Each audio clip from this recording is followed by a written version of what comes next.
Shalom Bapak Ibu Saudara yang terkasih, selamat datang di ibadah online GBI Restorasi Pondok Daud. Mari kita siapkan hati dan diri kita untuk beribadah, ikut berdoa, memuji dan menyembah Tuhan, serta mendengarkan firman Tuhan dan mencatat. Sebelum kita beribadah, mari kita lihat pengumuman untuk minggu ini. Ibadah doa pagi online via Zoom, setiap hari Senin sampai Jumat pukul 5 pagi. Doa pagi ini untuk seluruh cabang Rayon 2 Bandung.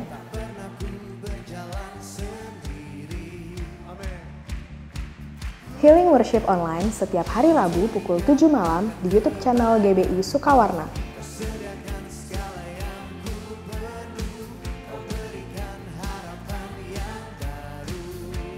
Ibadah Rumah Doa Online setiap hari Sabtu pukul 10 pagi di YouTube channel GBI Sukawarna.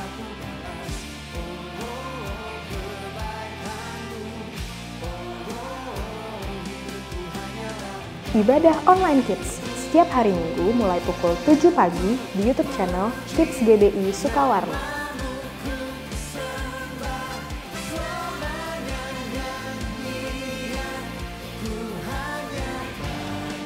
Ibadah online GBI Restorasi Pondok Daud setiap hari Minggu mulai pukul 7 pagi di YouTube channel GBI Restorasi Pondok Daud.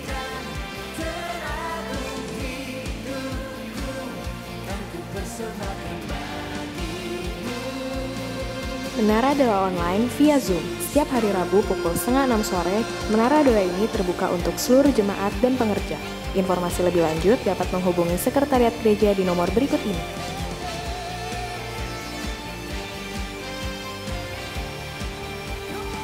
Bagi saudara yang rindu mendapatkan pelayanan doa, konseling, dan pelayanan lainnya, dapat menghubungi Sekretariat Gereja di nomor berikut ini.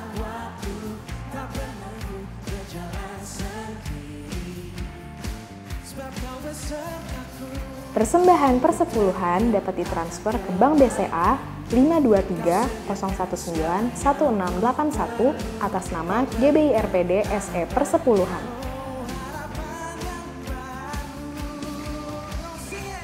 Persembahan diakonia dapat ditransfer ke Bank BCA 52301911664 atas nama GBI RPD SE Diakonia.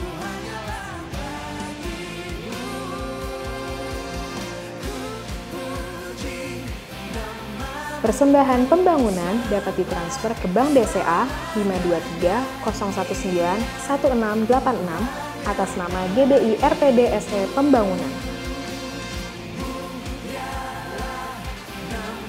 Bagi Bapak Ibu Saudara yang sudah memberikan persembahan, dapat mengirimkan bukti transfer beserta nama saudara melalui WhatsApp ke nomor berikut ini.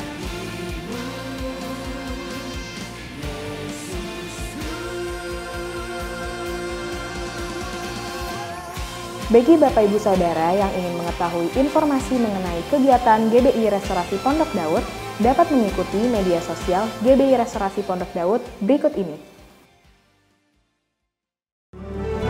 Bangun kesatuannya, kau akan lihat kemuliaan, itu milik kedua. Karena Bapak sudah memberikan, jangan sampai hilang kemuliaan itu.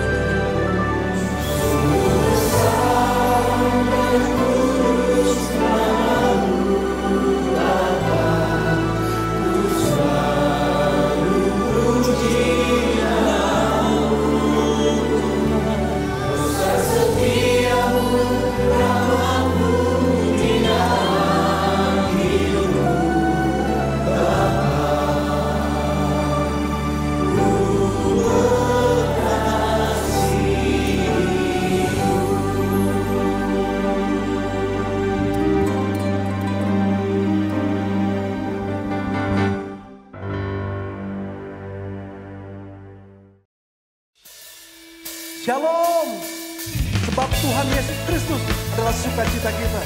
Mari sama-sama hari ini bersukacita di dalam Tuhan. Haleluya. Mari katakan dengan iman. Kasih setiamu nyata bagiku, hikmat kebajikan bersedia bagiku. Sebab Allah sanggup limpahkan segalanya. sangat besar bagiku. Aku diberkati, aku diberkati, aku dilimpahi, karena Allah sanggup untuk menyediakan. Aku diberkati, aku dilimpahi, atas sempurna anugerah Tuhan bagiku. Haleluya. Oh, Kau Allah yang sanggup Tuhan. Haleluya. Oh, oh, oh. Dari awal katakan sekali lagi, kasih setiamu menyata bagiku, hikmat kebajikan tersedia bagiku. Katakan dengan iman saudara, Sebab Allah sanggup limpahkan segalanya, dan anugerahnya sangat besar bagiku. Aku diberkati, aku diberkati, aku dilimpahi, karena Allah sanggup untuk menyediakan. Aku diberkati, aku dilimpahi, atas sempurna anugerah Tuhan bagiku. Boleh tepuk tangan yang di rumah-rumah, bersorak bagi Allah kita sebab Dia sungguh baik. Haleluya.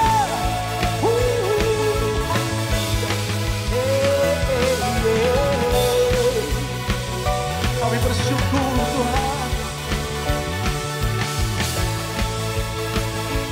Mari dengan iman sekali lagi katakan, Dia Allah yang sanggup.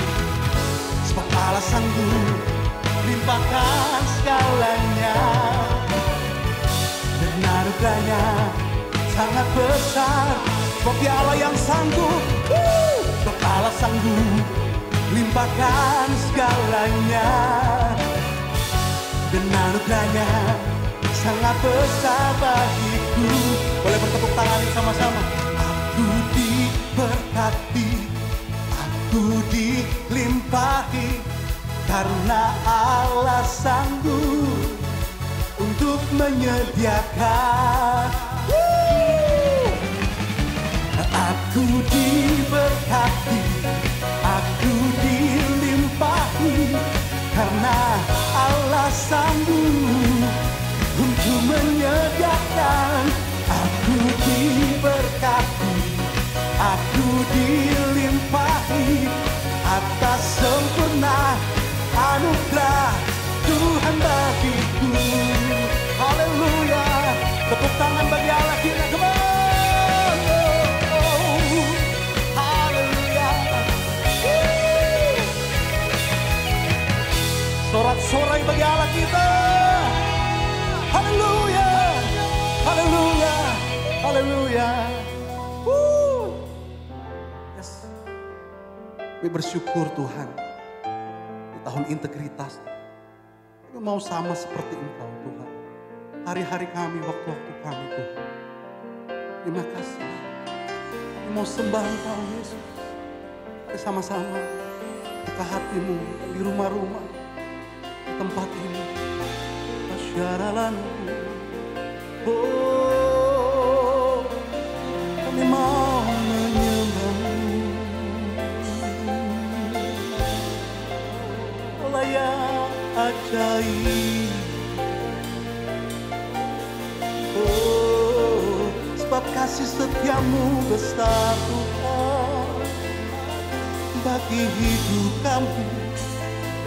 Kami mau meninggikan Engkau Yesus. Ya la la la la ya la bashe, ya la la namarabo. Kami mau bawa hati kami menyembah Engkau hari ini Tuhan Yesus.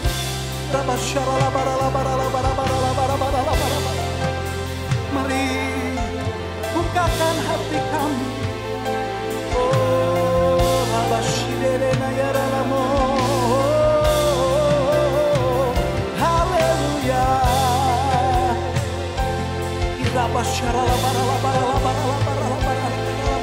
Dalam hadirat-Mu Tuhan, oh ada jawaban. Oh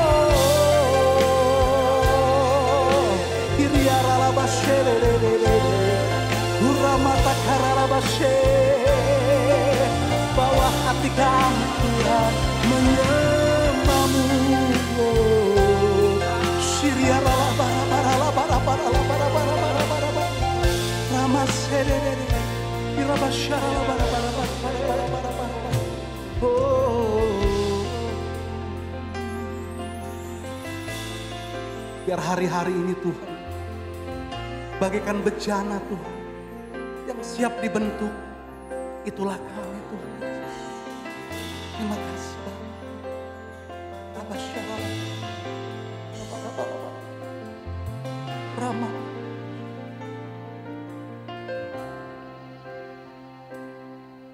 Bagaikan bejana siap dibentuk, demikian hidupku di tanganmu. Dengan urapan kuasa Roh-Mu, ku dibaharui selalu. Jadikanku Allah dalam rumah-Mu, bila hidupku di tangan-Mu. Bentuklah seluruh kehendak, pakailah sesuai rencana-Mu. Ku mau seperti-Mu Yesus, aku mau seperti-Mu Yesus. Sempurnakan selalu dalam segenap jalanku, memuliakan nama-Mu.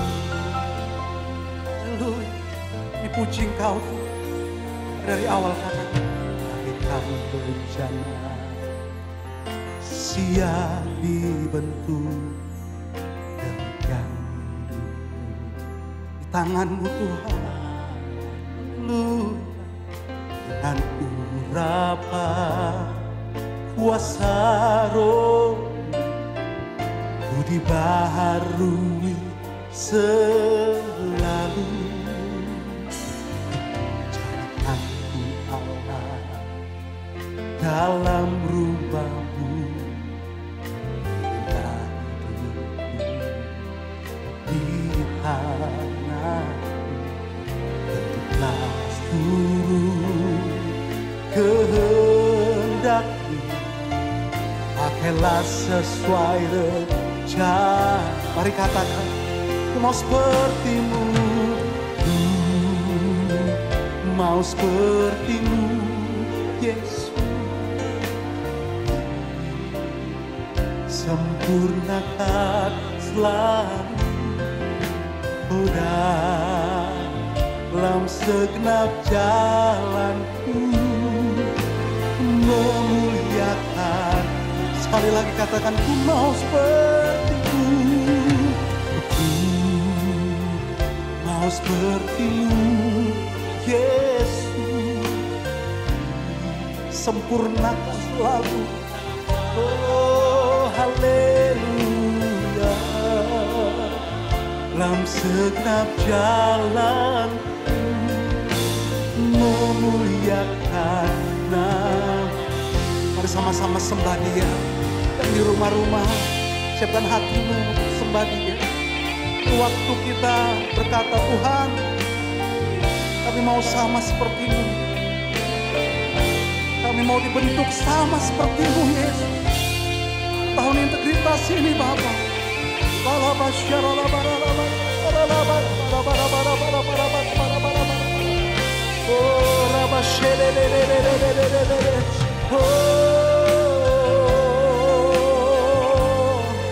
kami mau seperti-Mu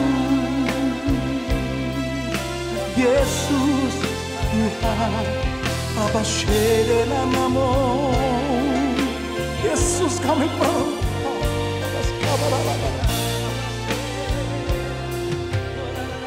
Mari katakan, ku mau seperti-Mu Yesus. Sempurnakan selalu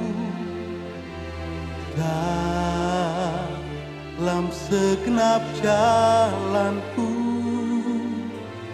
memuliakan nama. Sekali lagi katakan, mau seperti mau sepertimu, Yesus. Sempurnakan selalu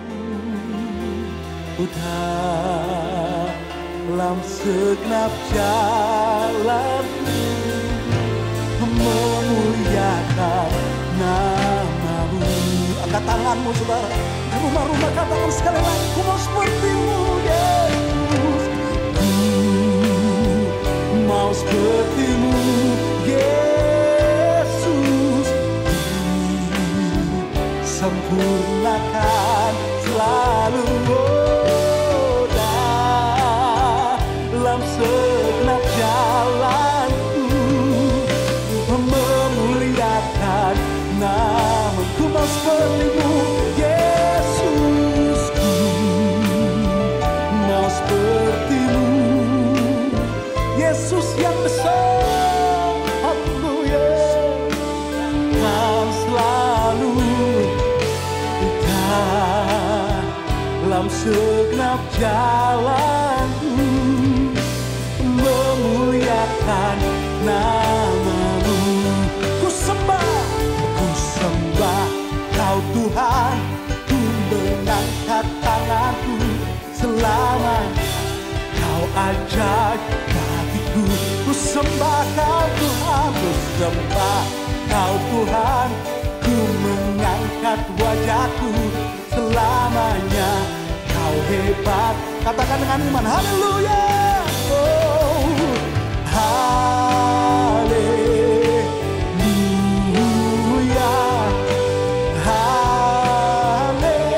Haleluya, haleluya. Oh, haleluya.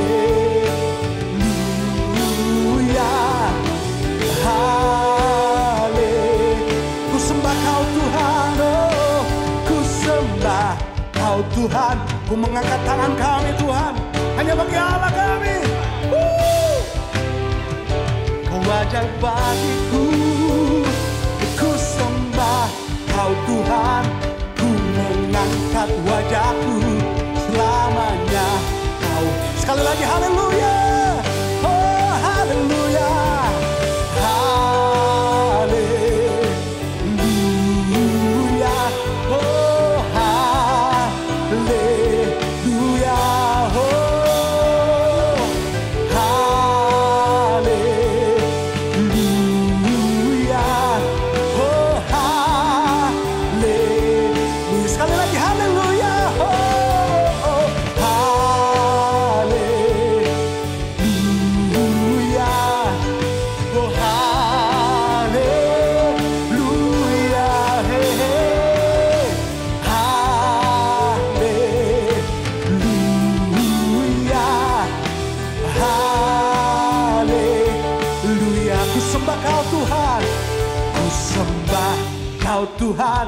Ku mengangkat tanganku selamanya. Kau ajaib bagiku. Oh ku sembah Kau Tuhan.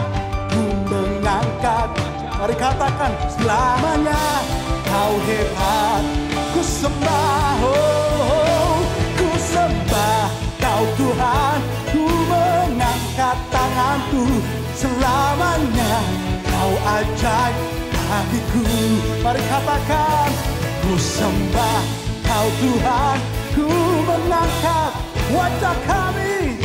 Oh, katakan sekali lagi haleluya. Oh, haleluya.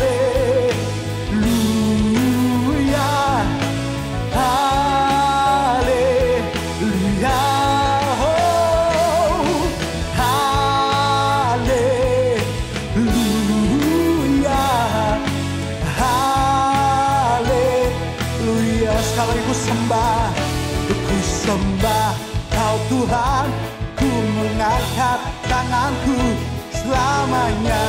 Kau ajaib bagiku. Sembah Kau Tuhan. Ku sembah Kau Tuhan. Ku mengangkat wajahku selamanya. Kau hebat Katakan selamanya kau hebat, selamanya kau hebat bagiku. Sekali lagi katakan selamanya kau hebat bagiku.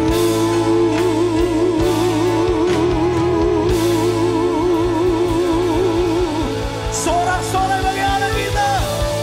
Haleluya. Haleluya. Haleluya.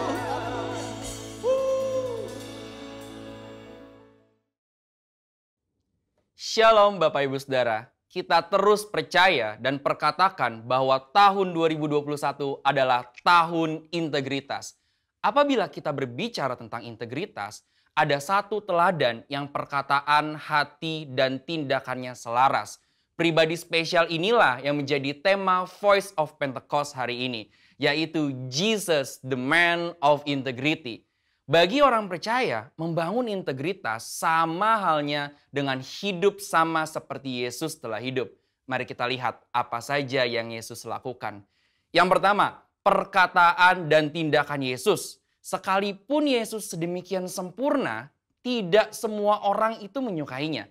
Banyak yang ingin mendengar khotbah Yesus justru untuk menjebaknya.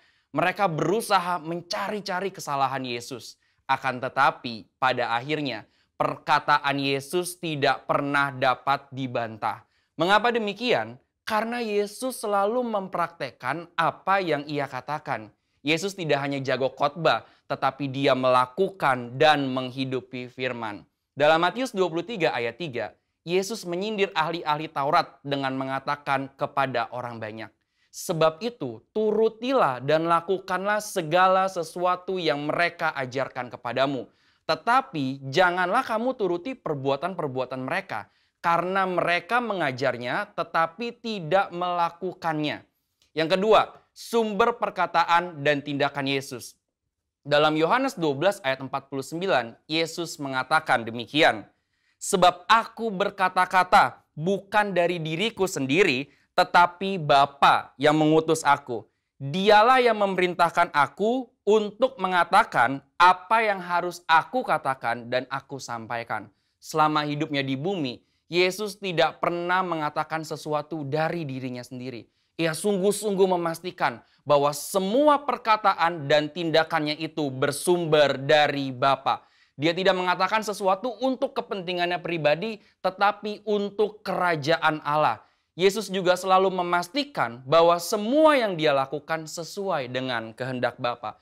Dengan cara demikian, Yesus sungguh-sungguh menjaga integritasnya. Yang ketiga, aplikasi perkataan dan tindakan Yesus. Kita sudah melihat bagaimana Yesus sungguh-sungguh menjadi man of integrity. Di dalam Alkitab, ada beberapa tindakan Yesus dalam mengaplikasikan kehidupan yang berintegritas. Pertama, ketika menghadapi pencobaan, Yesus menolak untuk mengubah batu menjadi roti. Bukan masalah sanggup atau tidak sanggup, tetapi karena ini adalah rencana iblis. Ingat saudara, Yesus hanya mau melakukan kehendak Bapa. Kedua, menghadapi yang membutuhkan. Yesus tidak membeda-bedakan orang ketika memberikan pertolongan. Ketika ada seorang perempuan non-Yahudi yang memohon dengan sangat agar anaknya disembuhkan, Yesus tetap memberi pertolongan. Ketiga, menghadapi yang menjebak. Sepanjang perjalanan pelayanan Yesus sering dibanjiri dengan pertanyaan-pertanyaan jebakan. Tetapi Yesus selalu dapat menjawab dengan sangat tepat. Hal ini terjadi karena Yesus sungguh-sungguh berkata-kata hanya dari Bapa. Keempat, menghadapi yang berdosa. Ketika Yesus disalib, ia masih sempat berdoa dengan tulus kepada Bapa. Sesuai dengan apa yang dia ajarkan selama ini mengenai pengampunan. Doanya, "Ya Bapa, ampunilah mereka sebab mereka tidak tahu apa yang mereka perbuat." Ini berarti Yesus tetap memegang integritasnya bahwa pengampunan tersedia bagi semua orang yang meminta ampun. Sekalipun bagi mereka yang menyalibkan Yesus. Bapak Ibu Saudara, integritas adalah sesuatu yang dibangun. Oleh sebab itu, sesuai dengan visi yang Tuhan sudah beri bagi gereja kita, Mari sepanjang tahun ini kita membangun integritas dengan cara hidup seperti Yesus telah hidup. Saudara, untuk penjelasan lebih lengkapnya dari tim teologi kami, silakan membuka link yang ada di atas atau scan QR Code yang tersedia. Salam integritas, Tuhan Yesus memberkati.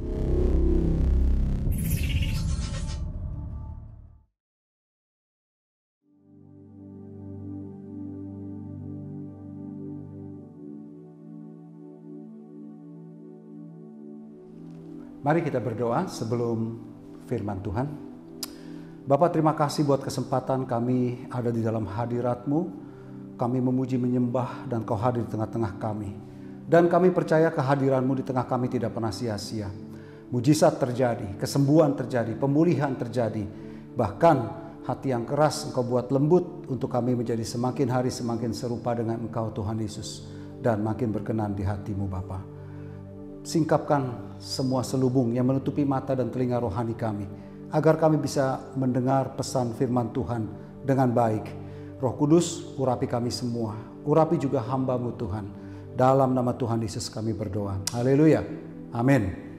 Shalom semua Bapak Ibu Saudara sekalian dari GBI Sukawarna.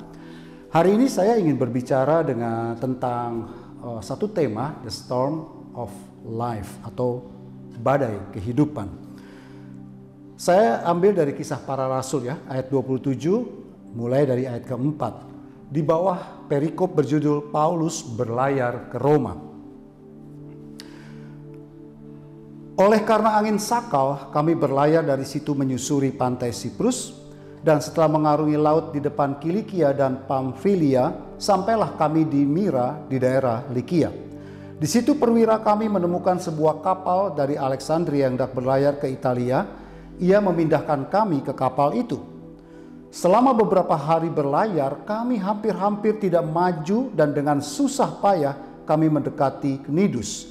Karena angin tetap tidak baik, kami menyusuri pantai Kreta melewati Tanjung Salmone. Ayat 8, sesudah kami dengan susah payah melewati tanjung itu, sampailah kami di sebuah tempat bernama Pelabuhan Indah dekat kota Lasea. Sementara itu sudah banyak waktu yang hilang. Waktu puasa sudah lampau dan sudah berbahaya untuk melanjutkan pelayaran. Sebab itu Paulus memperingatkan mereka, katanya ayat 10. Saudara-saudara, aku lihat bahwa pelayaran kita akan mendatangkan kesukaran-kesukaran dan kerugian besar, bukan saja bagi muatan dan kapal, tetapi juga bagi nyawa kita. Tetapi perwira itu lebih percaya kepada jurumudi dan nahkoda daripada perkataan Paulus. Saya hentikan pembacaan firman Tuhan sampai dengan demikian. Nanti Bapak Ibu lanjutkan di rumah sampai dengan ayat yang ke-26 ya. Nah, kita semua tidak pernah luput dari permasalahan badai kehidupan ini. Di dalam Alkitab kita ada begitu banyak contoh orang-orang pilihan Tuhan yang juga mengalami kehidupannya. Paulus, Abraham, Musa, Yusuf, Lot, Ayub, dan bahkan juga Tuhan kita Yesus Kristus. Jadi pertanyaan yang relevan bagi kita untuk kita jawab hari ini adalah bukan bagaimana kita menghindari badai, tapi bagaimana kita berespon yang benar ketika badai hidup itu datang. Dan jika di antara kita yang hari ini tengah menemukan diri kita berada di tengah-tengah badai, satu persoalan belum selesai, sudah ada lagi persoalan yang lain. Nah, saya mau berpesan begini, jangan menyerah di tengah badai. Jangan kecewa karena badai. Kenapa? Badai dalam kehidupan seseorang itu kadang-kadang memang diperlukan agar ada banyak pelajaran baik yang kita bisa dapatkan daripadanya. Seorang yang bernama Lisa Apello menuliskan di dalam jurnal Lessons for Storm of Life Can Teach Us. Dia mengatakan begini, badai itu mengajarkan kita untuk bisa memiliki hati yang bersyukur atau gratitude. Dia berkata bahwa sangat mudah bagi kita untuk mengucap syukur untuk semua hal yang baik yang kita terima dalam hidup ini. Tetapi tahukah saudara bahwa badai juga membantu kita untuk bisa melihat bagaimana pertolongan Tuhan tetap ada dan Dia bekerja di tengah-tengah badai untuk menolong dan untuk kebaikan kita. Bahkan Paulus di dalam surat kepada jemaat di Filipi menulis bahwa dia mencukupkan diri di dalam segala keadaan dan dia tetap bersyukur walaupun dia dalam keadaan di penjara. Yang kedua, Lisa mengatakan bahwa badai itu mengajarkan kita mengenai peace atau kedamaian. Ketika semua usaha baik-baik, kesehatan baik-baik, keluarga baik-baik saja, keadaan yang serba baik itu bukanlah kedamaian yang sesungguhnya, tapi itu merupakan satu kesenangan, saudara. Kedamaian, kebahagiaan sejati bukan datang daripada karena tidak ada masalah, bukan karena tidak ada persoalan, tetapi dari kehadiran Tuhan dalam hidup kita. Dan kehadiran Tuhan yang paling saudara dan saya rasakan itu ketika kita berada di tengah-tengah badai. Filipi 4 ayat 7, Paulus berpesan, damai sejahtera Allah yang melampaui segala akal akan memelihara hati dan pikiranmu dalam Kristus Yesus. Hadirat Tuhan senantiasa membawa kedamaian, bahkan ketika kita ada di tengah-tengah badai itu sendiri. Nah, ketika kita masuk dalam pujian penyembahan, kita berdua bersama dengan Tuhan, walaupun ada persoalan dan masalah, maka di tengah-tengah hadirat Tuhan itu kita menjadi tenang. Di dalam ketenangan itu kita bisa berpikir lebih jernih dan terletak kekuatan bagi setiap kita. Memang badainya tidak selesai, tapi kita memiliki kemampuan untuk berespon yang benar di dalam menghadapi badai. Yang ketiga, badai itu mengajarkan kepada kita tentang arti harta yang sesungguhnya. Sekitar kita, dunia itu mengajarkan bahwa kita membutuhkan sesuatu yang lebih banyak, yang lebih besar, yang lebih baru, dan lain sebagainya. Tetapi ketika badai itu datang, kita bisa menjadi lebih mengerti apa sih yang paling berharga di dalam hidup ini. Di dalam ayat ke-38 kisah Paulus saat berlayar ke Roma, mereka membuang begitu banyak barang-barang berharga yang ada di kapal itu. Bukan saja harta benda, tetapi juga termasuk makanan, gandum, untuk supaya kapal itu lebih ringan dan bisa mengatasi badai. Walaupun pada akhirnya kapal itu rusak parah. Badai mengajarkan kepada kita kekuatan yang sesungguhnya. Tahukah saudara, doa kita yang paling jujur, yang paling tulus di hadapan Tuhan, bukan pada waktu semua keadaan baik-baik saja, tetapi justru ketika kita ada di tengah-tengah kesulitan dan kita tidak bisa buat apa-apa, dan ketika kita datang kepada Tuhan, berserah dan mengandalkan Tuhan, artinya kita baru mengerti ada kekuatan yang sesungguhnya di dalam penyerahan kita kepada Tuhan.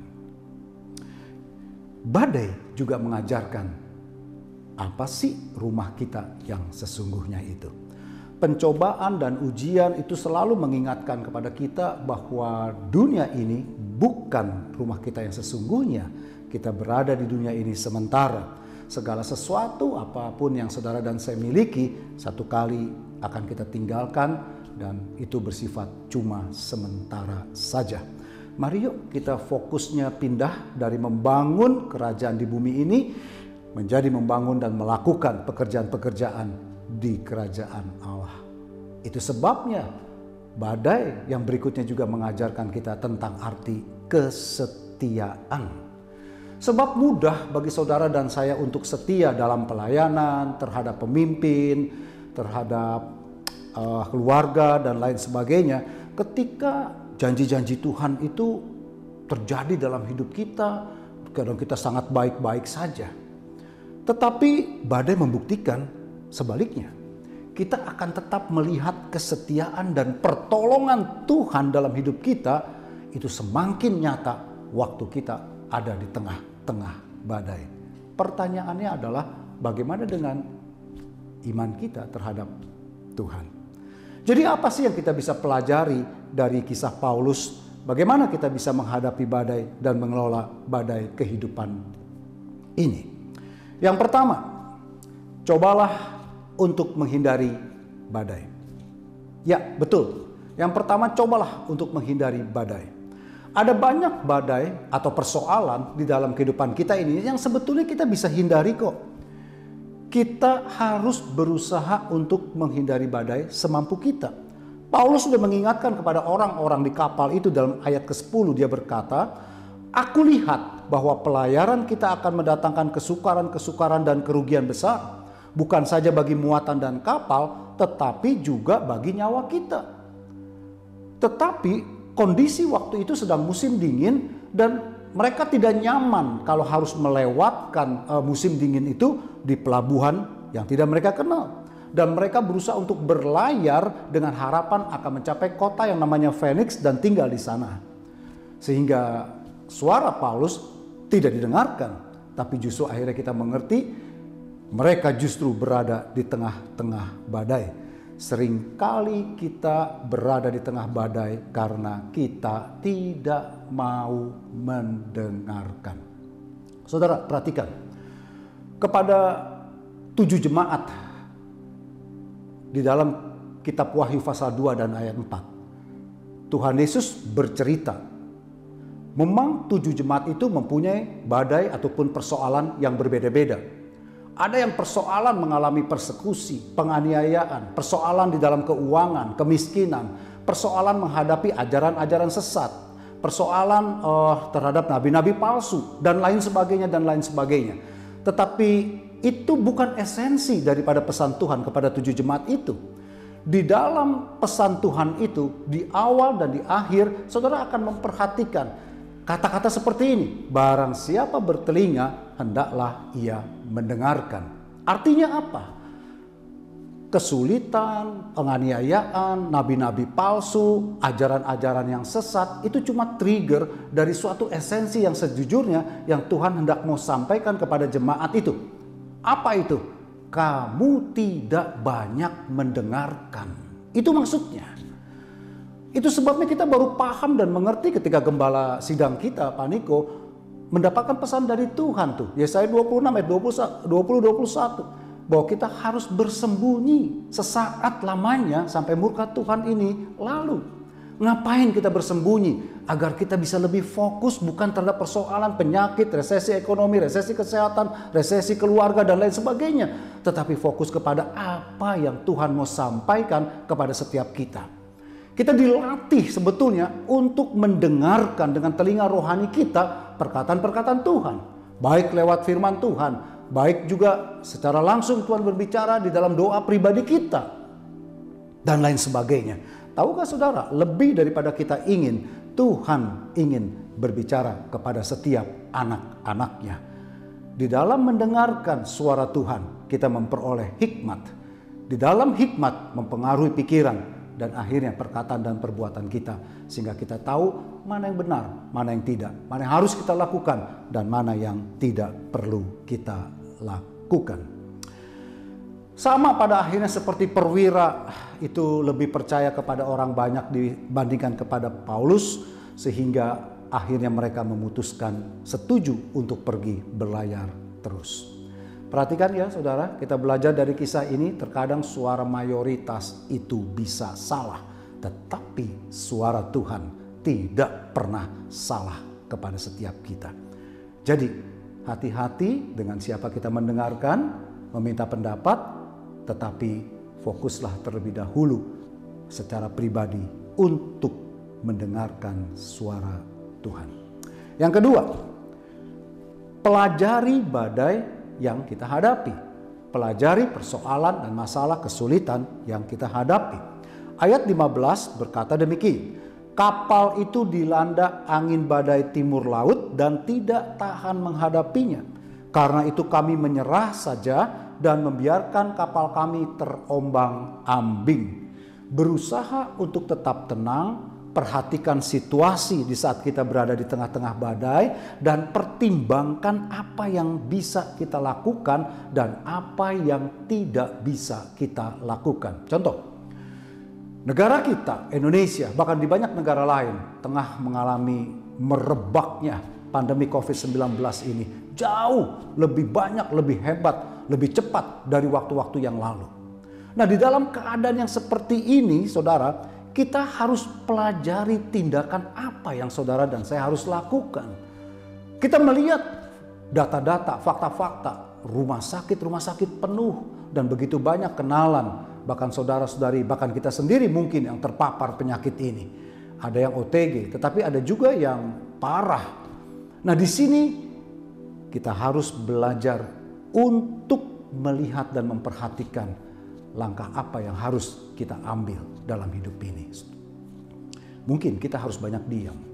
Mungkin kita harus lebih berhati-hati. Mungkin kita harus menghindari banyak orang. Tapi kan saya harus bekerja. Baik, kita semua harus bekerja. Tapi kan saya harus pelayanan. Baik, kita tetap harus pelayanan. Tetapi maukah kita lebih hati-hati di dalam bekerja? Kenakan masker, jangan lepaskan itu. Tidak perlu berkerumun, tidak perlu berbicara dengan dekat dan banyak dan lama dengan orang-orang lain. Tetapi kita juga harus ingat, kita harus jaga kesehatan kita sendiri, kesehatan keluarga, dan banyak yang lain. Dan yang ketiga, mulai mau mendengarkan. Saat itu Paulus menegur dan mengingatkan mereka dalam ayat ke-21, di ayat ke-31, ia kembali mengingatkan para perwira dan prajurit itu supaya mendengarkan nasihat Paulus. Dan Paulus juga menasehati mereka. Nah, di situ akhirnya mereka boleh mendengarkan. Yuk, keadaan sudah berbicara banyak kepada setiap kita. Visi yang Tuhan berikan lewat gembala sidang kita sudah begitu banyak kita dengar. Maukah pertanyaannya kita mendengarkannya? Dan terlebih lagi di dalam persembunyian kita bersama dengan Tuhan, maukah kita menyediakan waktu untuk mendengarkan suara Tuhan agar kita tahu apa yang harus kita perbuat. Dan yang keempat, tetap yuk melayani Tuhan. Kisah Para Rasul 27 ayat 35 dan 36 berkata begini. Sesudah berkata demikian, ia mengambil roti, mengucap syukur kepada Allah di depan semua mereka, memecah-mecahkannya, lalu mereka makan. Ayat 36, maka kuatlah hati semua orang itu dan mereka pun makan juga. Walaupun Paulus berada di tengah-tengah badai dan orang-orang yang tidak mau mendengarkan mereka, tetapi Paulus tetap memiliki damai sejahtera dalam hatinya. Karena dia tahu, dia dengar suara malaikat yang berkata kepadanya, tidak ada seorang pun yang akan kehilangan sehelai rambutnya. Tidak ada seorang pun yang akan binasa kecuali kapal itu. Jadi ia tetap berusaha untuk melayani orang-orang itu, mengucapkan kata-kata yang menguatkan mereka supaya mereka tetap kuat dan tabah. Dan ini yang terpenting, dia tetap mengabarkan kabar baik bahwa mereka semua akan diselamatkan oleh kasih karunia Tuhan. Kalau kita ada dalam keadaan yang tidak baik hari-hari ini, bagaimana sikap kita sebagai anak-anak Tuhan? Kita harus tetap memperkatakan hal-hal yang baik. Injil, kabar baik tetap harus diberitakan. Siap atau tidak siap, baik atau tidak baik keadaannya. Justru di dalam keadaan yang tidak baik, kabar baik itu harus tetap diberitakan. Saya berdoa bagi Bapak Ibu Saudara sekalian yang mungkin mengalami kesulitan dalam keuangan, ada rencana-rencana kita yang berantakan, usaha-usaha kita yang gagal. Mungkin kita di PHK juga, atau minimal kita kehilangan banyak gaji dan pendapatan yang dipotong. Atau mungkin kita sakit, kita menghadapi persoalan di dalam keluarga, karena seringkali persoalan dalam ekonomi itu merembet ke persoalan-persoalan lainnya. Tetapi hari ini saya mengatakan ada kabar sukacita di tengah-tengah badai. Tuhan memberitakan kabar baik bagi kita semua. Andalkan Tuhan, masuk dalam persembunyian kita dan dengar suara Tuhan bagi kita semua. Selalu ada jalan keluar di dalam hadirat Tuhan. Selalu ada kekuatan di dalam hadirat Tuhan. Selalu ada ketenangan di dalam hadirat Tuhan. Sehingga kita bisa berespon yang benar menghadapi badai kehidupan ini. Berusaha sebaiknya untuk menghindarkan badai, tetapi kalau itu toh tidak bisa kita hindarkan dan kita malah berada di tengah-tengah badai itu, berusahalah sebaik-baiknya untuk mengelola badai itu dengan baik. Ayat 25 ya. Sebab itu tabahkanlah hatimu saudara-saudara, karena aku percaya kepada Allah bahwa semuanya pasti terjadi seperti yang dinyatakannya kepadaku. Ada kedamaian yang Paulus mau beritakan kepada semua orang yang sudah kehilangan pengharapan. agar mereka tetap bersandar dan percaya kepada Tuhan yang akan membawa mereka melewati badai. Tuhan Paulus yang sama adalah Tuhan kita juga pada hari ini. Dan saya boleh berkata, walaupun kapal yang mereka tumpangi itu hancur, saudara, tetapi kita boleh mengerti dan akhirnya semua penumpang di dalam kapal itu selamat sampai ke satu pulau. Walaupun ada kesulitan, persoalan dan masalah dalam hidup kita, tetapi ada keselamatan di dalam Yesus Kristus Tuhan dan Juru Selamat kita. Tetap semangat ya, tetap kuat, tetap berharap dan bersandar kepada Dia. Dan saya percaya badai pasti berlalu. Dan kita akan melihat tidak selamanya langit itu gelap dan hujan. Selalu ada mentari pagi yang memberikan pengharapan bagi kita semua. Sebab Tuhan setia buat kita. Amin. Tuhan memberkati kita semuanya.